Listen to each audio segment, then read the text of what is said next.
Hi viewers, welcome to our channel. ప్రస్తుతం మనతో పాటు సీనియర్ జర్నలిస్ట్ దామో బాలాస్ అన్నారు, వారితో మాట్లాడదాం. నమస్కారం సార్. నమస్తే సార్, బీఆర్ఎస్ ఎమ్మెల్యే లాస్యానందిత గారు మరి రీసెంట్గా యాక్సిడెంట్ అయి చనిపోయారు కదా. అయితే దీంట్లో చాలా మంది ఇది హత్య అని అంటున్నారు సార్. దాంట్లో ఒకరు అడ్వకేట్ రాజేష్ కుమార్ గారు రీసెంట్గా ఒక ఛానల్కి ఇచ్చిన ఇంటర్వ్యూలో ఇది కంపల్సరీగా ఇది హత్య అయి ఉంటుంది, ఆమెకు ల్యాండ్ ఇష్యూస్ ఉన్నాయని చెప్పేసి అని అంటున్నారు. మరి దీంట్లో నిజం ఎంత ఉందంటారు? ఇది హత్య మన యాక్సిడెంటా సార్? నేను కూడా వీడియో చూశాను. అడ్వకేట్ రాజేష్ కుమార్ అతను పొలిటికల్ అడ్వకేట్ కూడా, చాలామంది పొలిటికల్ లీడర్స్ కూడా అడ్వకేట్. గతంలో కూడా అతను కొన్ని విషయాల్లో వివాదాస్పద స్టేట్మెంట్లు కూడా మనం చూసాము. అయితే ఇప్పుడు ఆయన ఏం చెప్తున్నారంటే ఇది హత్య జరిగే అవకాశం ఉంటుంది, ఆమె మీద గతంలో కూడా ఇలాంటివి జరిగినాయని నేను విన్నాను. ఎందుకంటే ఇక్కడ ఏమైనా జరగచ్చు, దాని ఆయన సినిమా కూడా కోట్ చేశాడు, నేనే రాజు నేనే మంత్రిలాగా పదవి కోసం ఏమన్నా జరగచ్చు. సో ఈమె ఎన్నుకోబడింది ఇప్పుడు 2 నెలలు అయింది. సో ఆ సీటుకి చాలా పోటీ ఉంది, కాంపిటీషన్ ఉంది. వాళ్ళ నాన్న లాస్ట్ ఇయర్ ఫిబ్రవరి కరెక్ట్గా ఇదే మంత్లో లాస్ట్ ఇయర్ 19th చనిపోయాడు. మొన్న కూడా 19th ఫస్ట్ ఇది కూడా వర్ధంతి కూడా జరిపింది. సో అతను ఏమంటున్నాడంటే ఈ కాంటెక్స్ట్లో ఈ కంటోన్మెంట్ అనేది వెరీ హాట్ సీట్ అది. ఎందుకంటే అక్కడ ల్యాండ్కి సంబంధించిన చాలా గొడవలు జరుగుతాయి, చాలా హై వాల్యూ ఉంటుంది. అక్కడ గజమే ₹1,00,000 పైన వాల్యూ చేస్తుంది. అలాంటి అనేక డిస్ప్యూట్లు ఉన్నాయి. సో వీళ్ళ నాన్న కూడా కొన్ని ఫేస్ చేశాడు. సో ఇంకోటి ఏంటంటే కోర్టులో కూడా కంటోన్మెంట్ కూడా అంటే మిలిటరీతో కూడా కేసీఆర్కి మిలిటరీకి మధ్య కూడా గొడవలు ఆ ఏరియాలో ఉన్నాయి, కొన్ని పర్మిషన్లు వాటికి సంబంధించింది. సో ఇంకా ల్యాండ్ మాఫియా కూడా అక్కడ స్ట్రాంగ్గా ఉంది. కాబట్టి ఈ అమ్మాయి ఆ మధ్య కూడా ఏదో పంచాయతీ చేసిందని చెప్తున్నారు. ల్యాండ్కి సంబంధించిన వాళ్ళని వాళ్ళ నాన్న ఉన్నప్పుడే అవి గొడవలు ఉన్నాయి, వాటికి సంబంధించి ఈమె పంచాయతీ చేసిందని కూడా చెప్తున్నారు. కాబట్టి ల్యాండ్ మాఫియా వెరీ స్ట్రాంగ్గా ఉంటుంది, రియల్ ఎస్టేట్ మాఫియా వాళ్ళు ఏమన్నా చేసే ఉండే అవకాశం ఉంటుంది. అందుకని ఈ పోలీసుల మీద మాకు నమ్మకం లేదు. స్పెషల్గా దీనికి టీంని ఫామ్ చేసి స్పెషల్ ఇన్వెస్టిగేటివ్ సిట్ లాంటిది ఫామ్ చేసి ఒక స్పెషల్ ఆఫీసర్ని అపాయింట్ చేసి డీటెయిల్ ఇన్వెస్టిగేషన్ జరగాలి, ఈ కోణంలో జరగాలి. ఎందుకంటే దీంట్లో అనేక అనుమానాలు ఉన్నాయి. ఫస్ట్ ఆఫ్ ఆల్ ఈమె దర్గా మిస్కిన్ బాబా దర్గాకి ఆరూరు అంటారు దాన్ని, సదస్యపట్నం మండలం, అక్కడికి వెళ్ళినప్పుడు ఈమె ఎందుకు గన్మెన్ ఎవరు లేకుండా వెళ్ళింది? ఎమ్మెల్యే అంటే గన్మెన్ ఉండాలి కదా, ఈమె గన్మెన్ కేటాయించుంటారు. మామూలుగా ఎమ్మెల్యేలకి 2 గన్మెన్ ఇస్తారు, ఈమెకి ఇచ్చుంటారు. ఈమె ఎందుకు గన్మెన్ లేకుండా సెక్యూరిటీ లేకుండా వెళ్ళింది? రెండోది, అటువంటి ప్లేస్కి వెళ్ళినప్పుడు అక్కడ కూడా లోకల్ పోలీసులకు కూడా ఇన్ఫార్మ్ చేస్తారు. ఎందుకంటే ఎమ్మెల్యేగా ఉండి రాత్రి అక్కడికి వెళ్ళింది, ఏమన్నా జరగచ్చు కదా. అక్కడ లోకల్ పోలీస్ స్టేషన్ ఏదైతే ఉందో దానికి ఇన్ఫార్మ్ చేస్తారు. వాళ్ళు పోలీసులు అక్కడ ప్రొటెక్షన్ ఏర్పాటు చేస్తారు లోకల్గా, ఎక్కడికి పోయినా అది ఉంటుంది.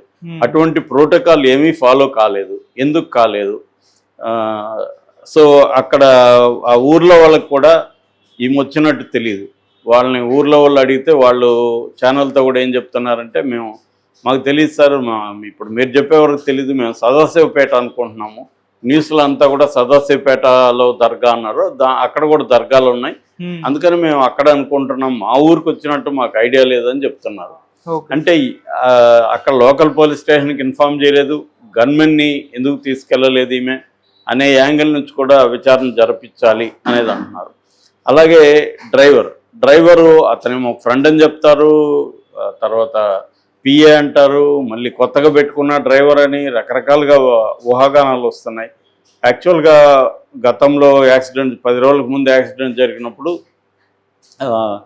అదేమో వేరే డ్రైవర్ ఉన్నాడు, శేఖర్ అని ఆ డ్రైవర్ ఉన్నాడు. ఇప్పుడేమో శేఖర్ ఏమో సిస్టర్ కార్ని డ్రైవ్ చేస్తుంటే ఇతనేమో ఆకాష్ ఏమో వీళ్ళ కార్ డ్రైవ్ చేస్తున్నాడు. సో ఆకాష్ డ్రైవరా పిఏనా వీళ్ళ ఫ్రెండా, ఈ విషయాలను బయట పెట్టాలి అనేది కూడా వీళ్ళు మాట్లాడుతున్నారు.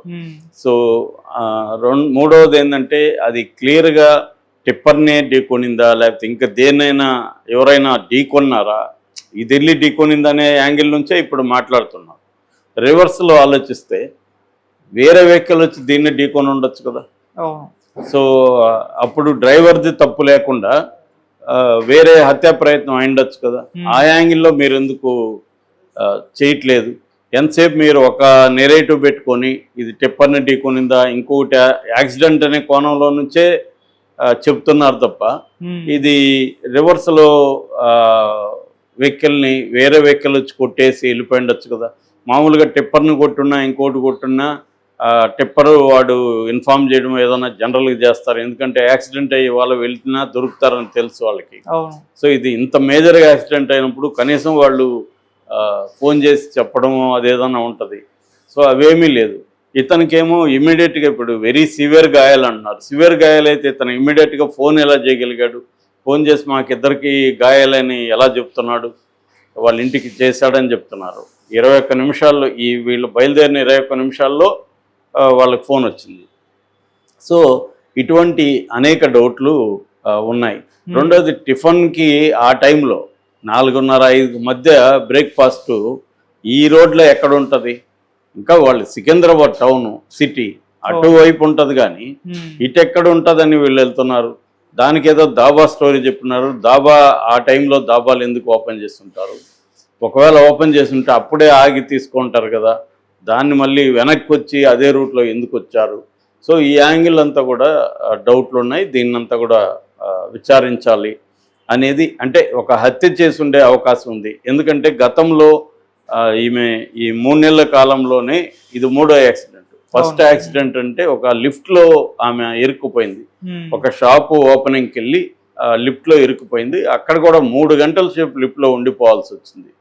మరి ఒక లిఫ్ట్ రిపేర్ అంటే 3 గంటలు పడుతుందా?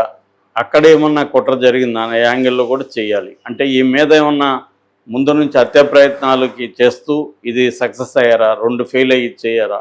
ఎందుకంటే నార్కట్టపల్లిది కూడా సడన్గా ఆటో అడ్రవడం, ఆటోలో ఉండి అతను చనిపోవడం ఇవన్నీ కూడా జరిగాయి. సో ఈ కోణం నుంచి చేస్తే కొన్ని విషయాలు బయటకు వచ్చే అవకాశం ఉంది. సో ఇది ఈ పోలీసులు చేయగలుగుతారనేది డౌట్. వీళ్ళకి అంత స్థాయి ఆ కైండ్ ఆఫ్ ఉంటుందా? వీళ్ళ మీద ఏమైనా ఇన్ఫ్లుయెన్స్ ఉండొచ్చు. కాబట్టి వీళ్ళు కాకుండా స్పెషల్ ఇన్వెస్టిగేషన్ టీంతో దర్యాప్తు చేయిస్తే అనేక విషయాలు బయటకు వస్తాయి అనేది వాళ్ళు మాట్లాడుతున్నారు. సో ఎందుకంటే ఇది 2 సార్లు కూడా అటాక్ అనేది వాళ్ళ అభిప్రాయం అన్నమాట. లిఫ్ట్లో జరిగింది, ప్లస్ అక్కడ మార్కెట్ పొల్లో జరిగింది.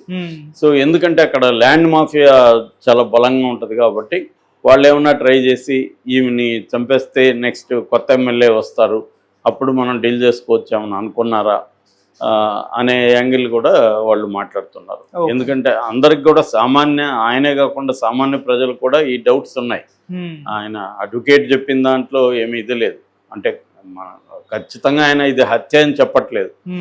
ఆ యాంగిల్లో కూడా చేయండి అని చెప్తున్నాడు. ఎందుకంటే రియల్ ఎస్టేట్ మాఫియాలు ఇవాళ రేపు ఎలా ఉన్నారో చూస్తున్నాము.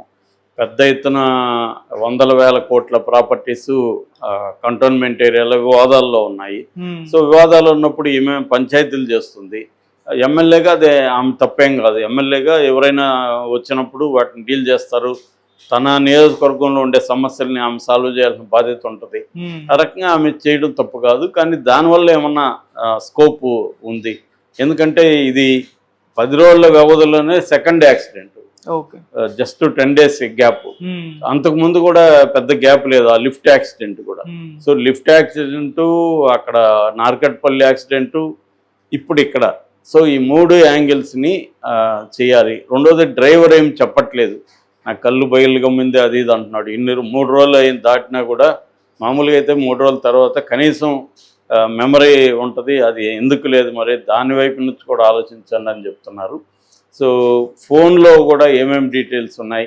రెండోది అతను వాంగ్మూలంలో క్లియర్గా ఏం చెప్పాడు, పోలీసులు బయటికి చెప్పేవన్నీ నిజాలు కాకపోవచ్చు, అది కూడా వాస్తవం. ఎందుకంటే పోలీసులు ఇన్వెస్టిగేషన్ జరుగుతున్నప్పుడు అన్ని విషయాల్ని బయటికి చెప్పరు.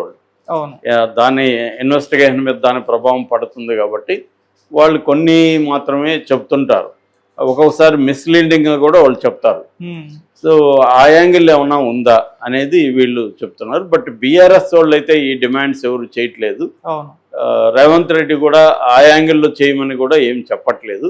మామూలుగా పోలీసులకి రెగ్యులర్గా ఒకటి జరిగినప్పుడు ఇలాంటిది ఎలా జరిగి ఉండొచ్చు దీంట్లో ఏమైనా కుట్ర కోణం కూడా ఉందా అనే యాంగిల్ నుంచి అయితే చేస్తున్నారు.